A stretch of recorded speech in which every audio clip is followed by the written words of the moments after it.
Hira duduk di sudut ruang tamu, memandangi hula hoop yang tergeletak di atas lantai. Meskipun hanya sebuah hula hoop, benda itu baginya lebih dari sekadar alat permainan. Itu adalah mimpi.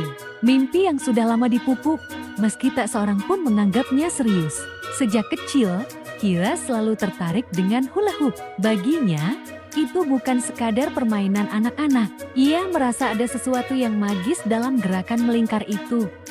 Sesuatu yang membuatnya merasa bebas, seakan dunia berhenti berputar dan hanya ada dirinya serta hula hoop yang menari mengikuti irama tubuhnya.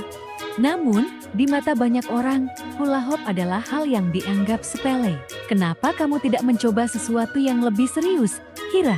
Hula hoop itu cuma permainan, tidak akan membawamu kemana-mana, kata ibu Hira suatu hari ketika melihatnya berlatih di halaman belakang.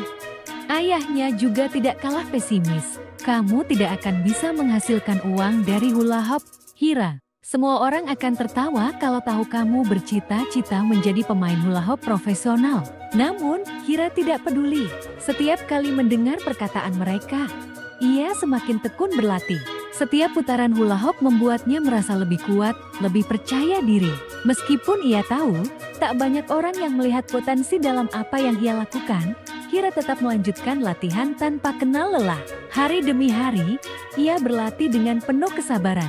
Hingga suatu ketika, ada sebuah kompetisi hula hoop di kota mereka. Hira tahu, ini adalah kesempatan yang tidak boleh disia-siakan. Tetapi, ia juga sadar bahwa sebagian besar orang di kota itu akan meremehkan keikutsertaannya. Di hari kompetisi, Hira berdiri di barisan peserta. Lomba dimulai, dan satu persatu peserta mulai menari dengan hula hoop mereka. Beberapa di antaranya tampil dengan trik-trik sederhana yang mengesankan, tetapi Hira tahu, ia bisa lebih dari itu. Ketika gilirannya tiba, ia mulai memutar hula hoop dengan gerakan yang mengalir, memutar lebih cepat, lebih tinggi, dan semakin rumit. Setiap gerakan tampak seperti tarian, penuh keanggunan dan energi. Hira tak hanya mengandalkan kekuatan tubuh, tetapi juga ritme dan ketepatan waktu. Hula hoop berputar di tubuhnya, menari mengikuti irama hatinya. Beberapa orang di pinggir rindu mulai terpesona, bahkan ada yang memberi tepuk tangan kecil. Namun, di balik kerumunan, Hira tidak peduli.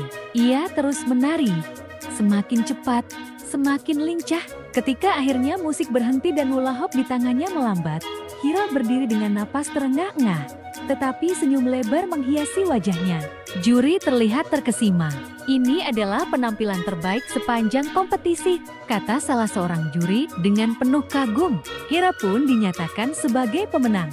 Hari itu, semua orang yang semula meremehkan, kini melihatnya dengan cara yang berbeda. Ibu dan ayahnya datang menghampirinya, tampak terharu. Hira, kata ibunya, kami salah. Kamu benar-benar hebat. Ayahnya pun tersenyum lebar. Kamu telah menunjukkan kepada kami bahwa apa yang kamu cintai bukanlah hal yang sia-sia. Kamu memang luar biasa. Hira hanya tersenyum, matanya berkilau penuh kemenangan. Bukan hanya karena ia menang, tetapi karena ia telah membuktikan bahwa tidak ada impian yang terlalu kecil atau sepele untuk dikejar. Hula hoop bukan hanya permainan. Bagi Hira, itu adalah jalan menuju kebebasan dan kebanggaan. Sejak hari itu, Hira tidak hanya dikenal sebagai gadis yang suka hula hoop, tetapi sebagai pemain hula hoop profesional yang berhasil meraih impian, meskipun banyak yang meragukannya. Dan di setiap putaran hula hoop yang ia lakukan, Hira tahu satu hal pasti, untuk mewujudkan impian, tak ada yang bisa menghalangi jika hati kita cukup percaya.